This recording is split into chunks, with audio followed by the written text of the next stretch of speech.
आज हम पढ़ेंगे अध्याय 1 संख्या पद्धति का प्रश्नावली 1.2 को हल करना। प्रश्नावली 1.2 प्रश्न संख्या 1, नीचे दिए गए कथन सत्य है या असत्य है, कारण सहित उत्तर दीजिए। इस प्रश्न के अंतर्गत 3 प्रश्न पूछे गए हैं। पहला प्रश्न है, प्रत्येक अपरिमेय संख्या एक वास्तविक संख्या होती है। तो अपन को ये बताना है कि अपरिमेय संख्या वास्तविक संख्या होती है या नहीं। दूसरा प्रश्न है, संख्या रेखा पर प्रत्येक बिंदु √m के रूप का होता है जहां m एक प्राकृत संख्या है। और तीसरा पूछा गया है, प्रत्येक वास्तविक संख्या एक अपरिमेय संख्या होती है। तो अपन ने इससे पहले परिमेय और अपरिमेय संख्या के बारे में जानकारी प्राप्त की थी। उसके अंतर्गत सबसे पहले अपन ने पढ़ा था प्राकृत संख्या। उस प्राकृत संख्या के अंदर अपन ने 1, 2, 3, 4 अनंत तक गिनती इसके अंतर्गत आती है। इसको प्राकृत संख्या कहते हैं। फिर इसके अंदर अपन ने एक संख्या प्लस की थी 0, तो ये पूर्ण संख्या बन गई। ये जो सेकंड घेरा है ये पूर्ण संख्या है, यानी इसके अंदर जितनी भी संख्या है ये +0 वो सभी पूर्ण संख्या है। इस पहले घेरे के अंदर जो संख्या है वो प्राकृत संख्या है। अब इसके अंतर्गत फिर अपन ने प्लस किया था ऋणात्मक अंकों को, -1, -2, -3 अनंत तक। प्लस तो थी, 0 भी शामिल हो गया, फिर ऋणात्मक अंक। इनको जब शामिल किया गया तो ये इस घेरे के अंतर्गत जितनी भी संख्याएं आई वो संख्याएं कहलाई थी पूर्णांक। इससे अंदर जितनी भी संख्या है वो सारी पूर्णांक है। और उसके बाद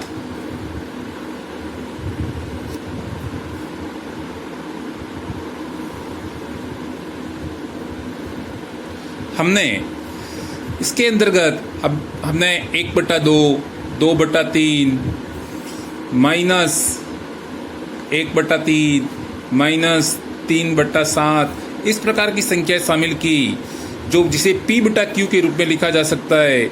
तो फिर ये संख्या कहलाई थी परिमेय संख्या।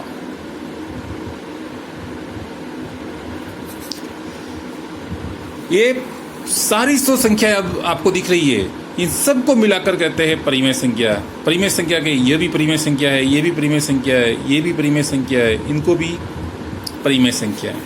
अब इसके बाद परिमेय संख्याओं के बाद अपन ने कुछ संख्याएं और जानकारी प्राप्त की थी, जैसे √2, √3, √5। इनको कहा गया था अपरिमेय संख्या।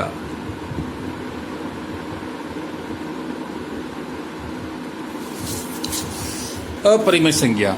अब ये परिमेय और अपरिमेय इन दोनों को मिलाकर जब इन दोनों संख्याओं को मिला देते हैं, इसके अंतर्गत ये सारी संख्याएं, तो इनको दोनों को मिलाकर जब कहा जाता है तो उसको कहा जाता है वास्तविक संख्या। यानी दुनिया में अब कोई भी ऐसी संख्या नहीं रही जो नहीं आई, सारी संख्याएं इनके अंतर्गत आ गई। अपरिमेय और परिमेय दोनों को मिलाकर जो संख्या बनती है वह कहलाती है वास्तविक संख्याएं। तो अबे हमें इन प्रश्नों के उत्तर देने हैं। पहला प्रश्न है, प्रत्येक अपरिमेय संख्या एक वास्तविक संख्या होती है। तो अभी अपन ने यहाँ देखा अपरिमेय संख्या, ये अपरिमेय संख्या है। वास्तविक संख्या किसे कहते हैं? अपरिमेय और परिमेय इन दोनों को मिलाकर जो संख्या मिलेंगी ये सारी संख्याएं वास्तविक संख्या के अंदर आती है। तो अपरिमेय संख्या है वो सारी वास्तविक के अंदर है, वास्तविक के अंदर भी अपरिमेय संख्या शामिल है, इसलिए कहेंगे ये कथन सत्य है।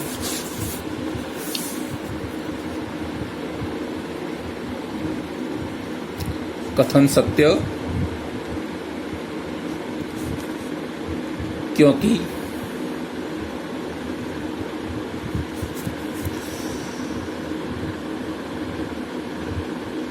वास्तविक संख्या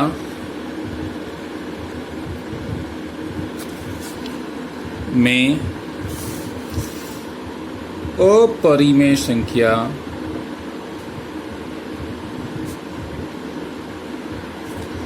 शामिल है।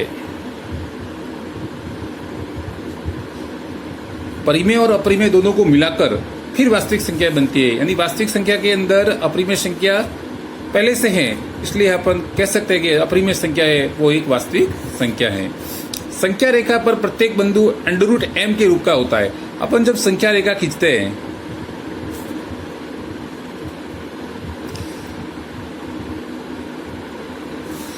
तो इसके ऊपर अपन कुछ बिंदु लिखते हैं, जैसे 0, 1, 2, 3, -1, -2, -3।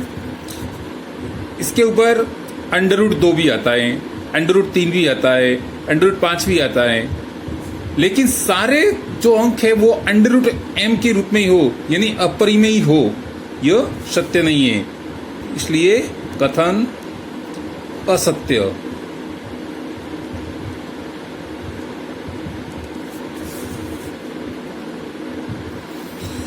क्योंकि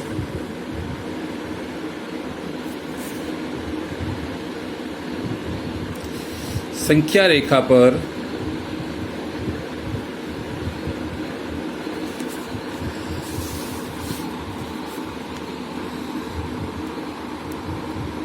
परिमेय व अपरिमेय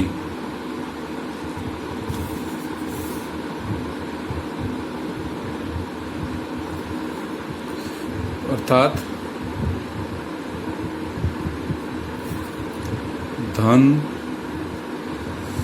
एवं ऋण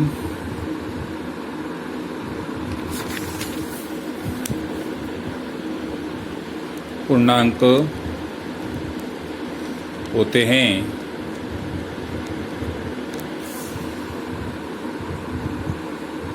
इसलिए यह कहना गलत है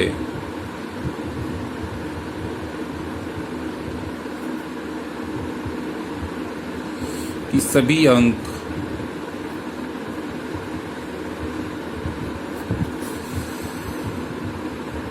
√m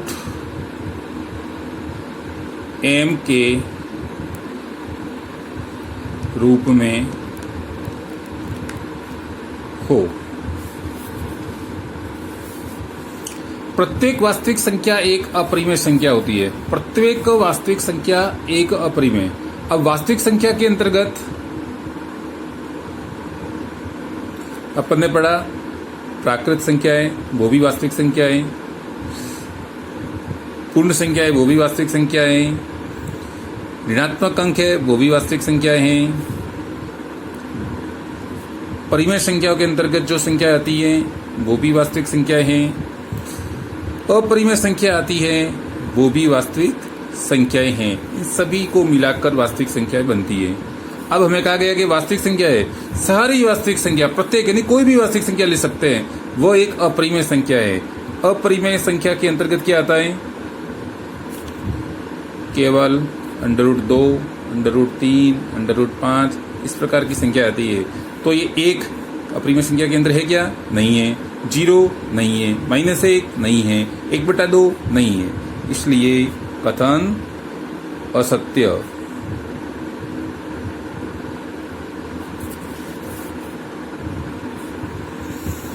क्योंकि सभी वास्तविक संख्या के अंक, सभी वास्तविक संख्याएं अपरिमेय संख्या में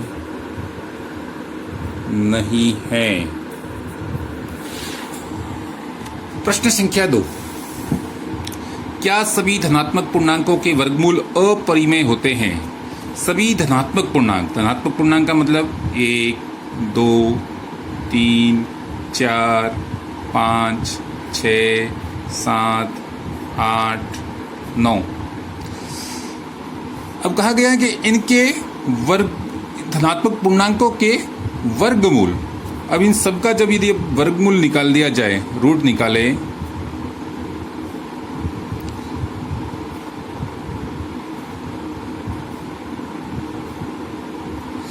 रूट निकालने पर अंडर रूट 1 का वर्गमूल निकलता है तो 1 आता है। रूट 2 का रूट 2 ही रहेगा, रूट 3 का रूट 3 रहता है, रूट 4 का 2 आ जाएगा, इसका रूट 5 ही रहेगा, रूट 6 ही रहेगा, इसका रूट 7 ही रहेगा, रूट 8 ही रहेगा और इसका वापस रूट निकल जाएगा तो 3 आ जाएगा। इसका मतलब यह एक परिमेय संख्या, यह अपरिमेय, ये भी अपरिमेय, ये वापस परिमेय,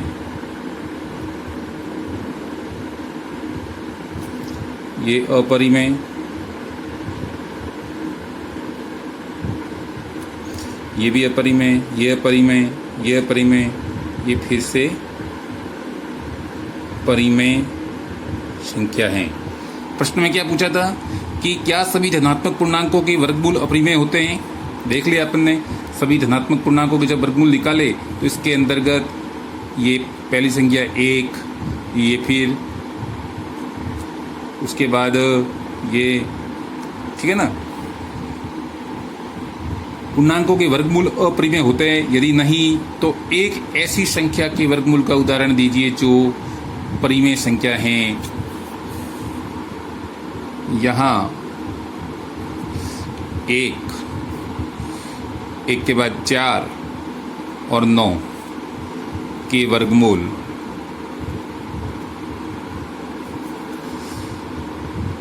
अपरिमेय नहीं, ये परिमेय संख्या हैं। प्रश्न संख्या 3, दिखाइए कि संख्या रेखा पर अंडर रूट 5 को निरूपित किया जा सकता है। तो अंडर रूट 5 को संख्या रेखा पर दर्शाने के लिए हम सबसे पहले संख्या रेखा खींचेंगे। संख्या रेखा खींचने के बाद 0 और ये 2, इस 2 के ऊपर, इस 2 को अपन नाम दे देते हैं A। इस 2 के ऊपर एक समकोण बनाते हुए लंब खींचेंगे, 1 सेंटीमीटर का लंब खींचेंगे।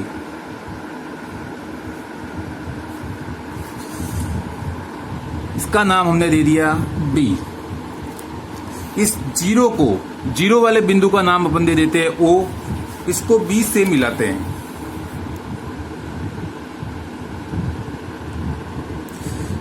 O को B से मिलाया।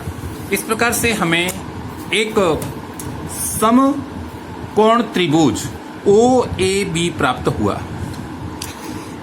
0 से 2 OA ये 2 सेंटीमीटर यानी 2 इकाई, और A से B ये 1 सेंटीमीटर यानी 1 इकाई दूरी है।